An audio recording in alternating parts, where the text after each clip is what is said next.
around the corner, got them shades on my eyes. It's a pretty little thing by my side that's flawless. Why you niggas still chasing roaches? Collecting all this money on the roads like I'm homeless. A nigga like me.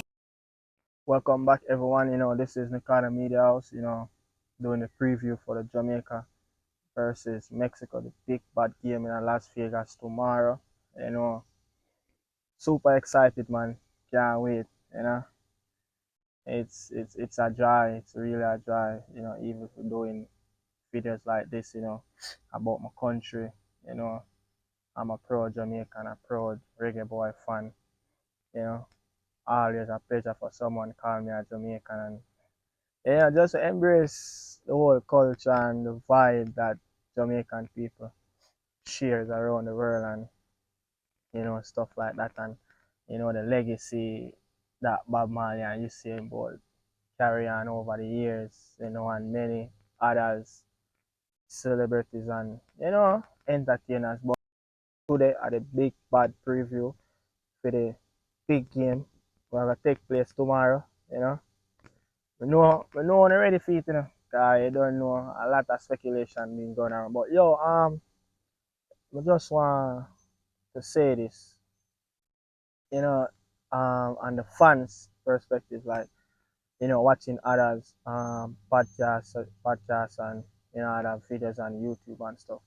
The fans them just let go the negative energy around the team, and just all the natural vibes, man, and just embrace the team, embrace what the team have been doing. We know it's not been 100% in the performances and stuff like that, but just embrace the whole vibe and what the new coach bringing to the team. As you can see, a lot of improvements have been made over the last couple of months since he took over the team, and but man, them just stop them like a negative comment them, and like the man them like comparing like Jamaica with with a Bayern Munich, or Jamaica with a like a Barcelona, like come on, Jamaica will never play like them team right now. A lot of work need to be put in for us to be playing really quality games, like as all you see many international teams played, like even the top 5 international teams in the world and stuff like that. But yeah, we're not here for that, but just you want to just say a few little things, and you just keep it positive, because as a man who used to play the football, when too much negative things swirling around, sometimes it can, from not make you focusing sometimes on the game. Sometimes it can be played on the players' mind, and going into a game, and then you're going to think what the fans gonna say and stuff like that. But yeah, preview, Jamaica versus Mexico. More start off it with our goalkeeper, big shout out to Andre Blake, man. Been a pleasure, watching him, the skipper, the goalkeeper of the team. The last 2 games, it's been wonderful at the back for him, 2 clean sheets. I don't think if he ever had that before, going into a semi-final game where he had 2 clean sheets, so it's something that, he can strive, and something that, he's going to carry on into the semi-final with confidence and, stuff like that. So, but I hope tomorrow, like Andre Blake, can dominate his penalty box, dominate the air, because, a lot of crosses going to come into the box, as that's how the Mexicans play, and, just give his defensive players, some stress relief, you're under the threat, ball coming into the box, you want a keeper to come and hold it, but I hope he can do that and dominate his area very well. It will take a little bit of pressure off the defense, and for the back four, the Reggae Boys back four, it's going to be very,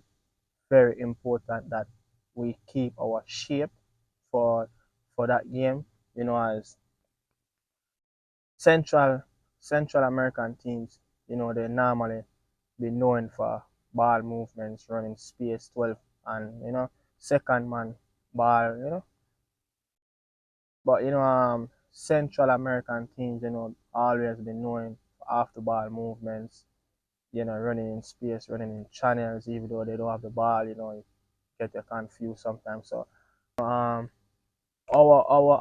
back four, they're probably going to have to play it a little bit narrow than usual in this game, as the opponent, they like to farm little triangles outside of the 18 close to the touchline, and that's where they create most of their chances.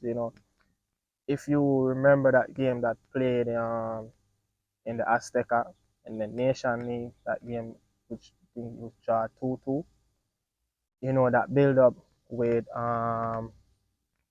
Pineda, and Gallardo, and Romo. That's how they scored one of the goals.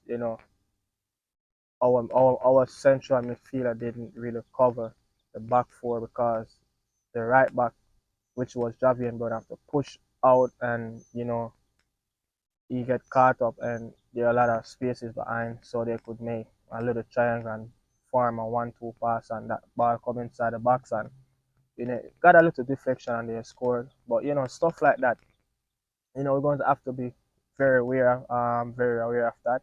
They're going to do that a lot. You know, the two guys that we're going that the two double pivots that going to play in the game tomorrow for us, you know, they're going to be really key tomorrow. They're gonna have to play very close to each other. Especially that man that who's going to play in that number 10 position is going to have to come deep and help out. The Mexicans like to flood the midfield. They like to add one or two extra bodies in that, already packed midfield with the midfield three.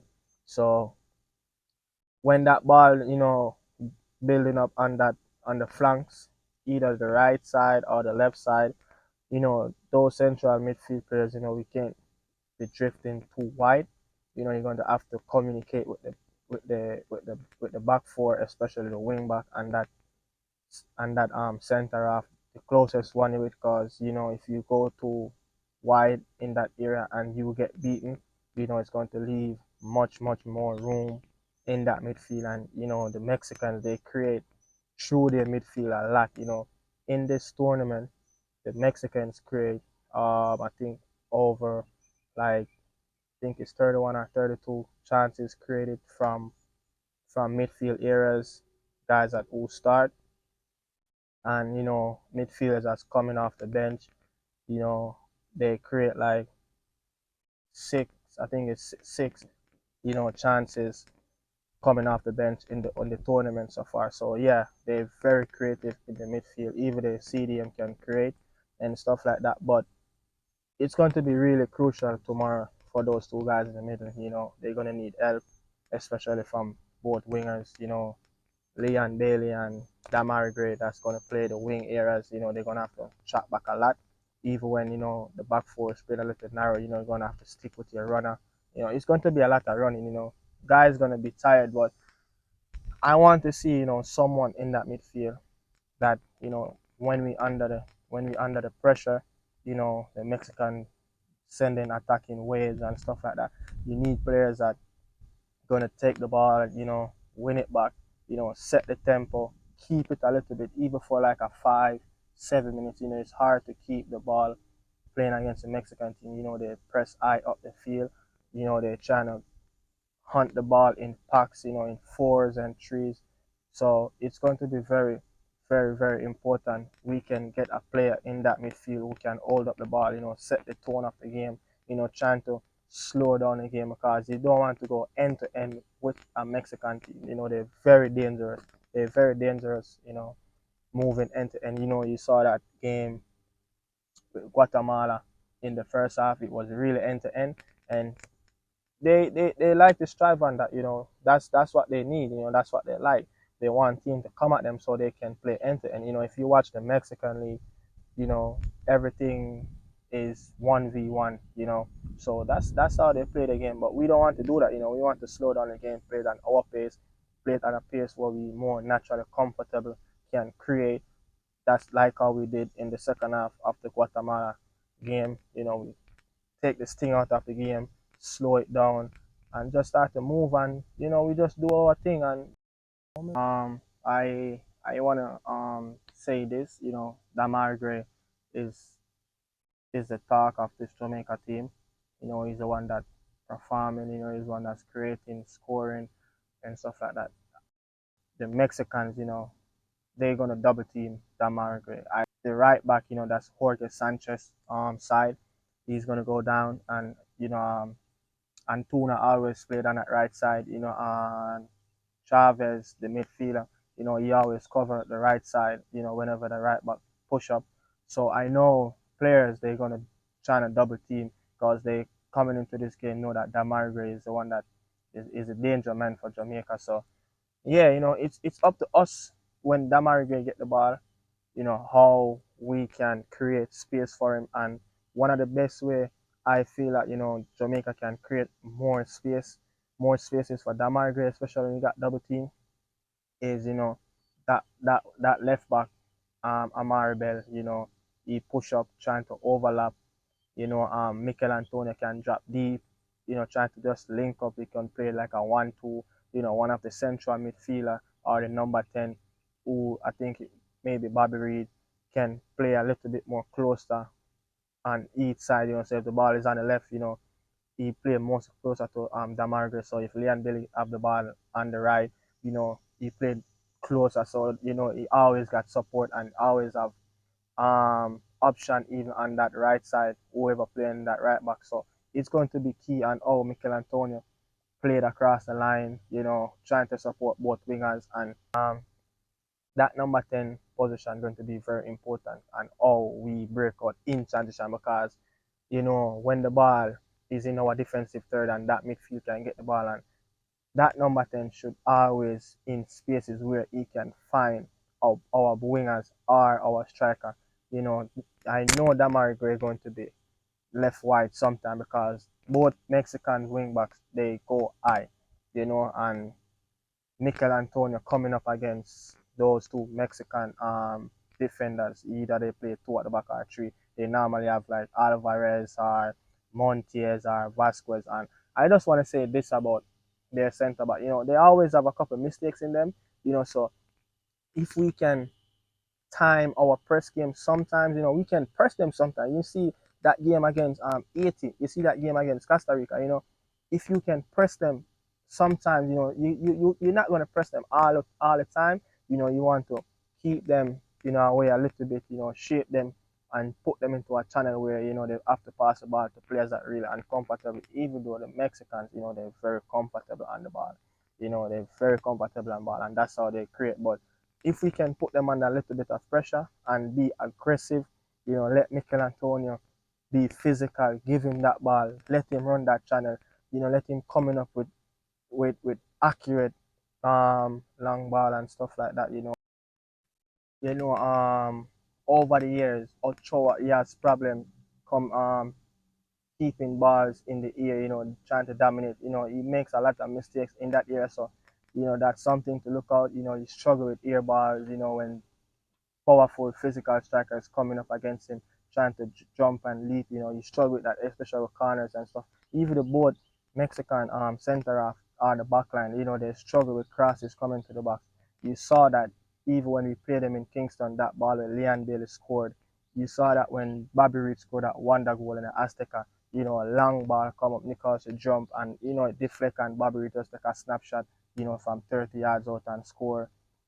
So there's different ways, you can break this Mexican team. You play through their centre back, between that little channel between your centre back and the wing backs, leave a lot of space back there, but it's going to be quick. I just want to see both wingers like Damarai and Leon Bailey, get one-on-one with the Mexican wing backs. They're not that comfortable defending 1v1. I think in this tournament they dribble past around 6 times, both wing backs, Gallardo and Jorge Sanchez. So they are attacking fullback. So we're going to be going at them. Don't be shy. They're uncomfortable when you run at them. So it's so hopefully we can do all of that tomorrow. Tomorrow is a big game, man. You know, I really can't wait to see this game, 10 o'clock tomorrow Eastern time. Las Vegas, nowhere to beat them than in their hometown. On the West Coast is like their hometown. So hope we can silence that crowd tomorrow trying to take this thing out of the game early and just by playing around with the ball and just get comfortable, get touches on the ball. We don't want to give them all the room and spaces. So the more touches we get on the ball, the more comfortable we are going to going forward and link up plays. But you know, Mikel Antonio, man, I trust him. He haven't scored it, but I think tomorrow going to be his day. Get them, Mikel, run at these Mexican defenders. They don't like to be, rough up. They don't like to be physical. They just like to have their own ways, and they are not the quickest. Alvarez, Montiel, and Vasquez, they are not the quickest. So it's something we have very, very fast players in the team. So, we can use our speed to and our skills to go 1v1 with them, try to give them less space in the midfield, try to eliminate how much passes, how much spaces they get into that midfield because it's going to be key. That's where their game build up and chancing and move onto the wing so they can get that crosses into the box. But yeah, I just want to say, man, thank you for watching. This is Nicardo Media House. You know, keep supporting the videos and everything. Art, love, reggae boy, one love, bless up.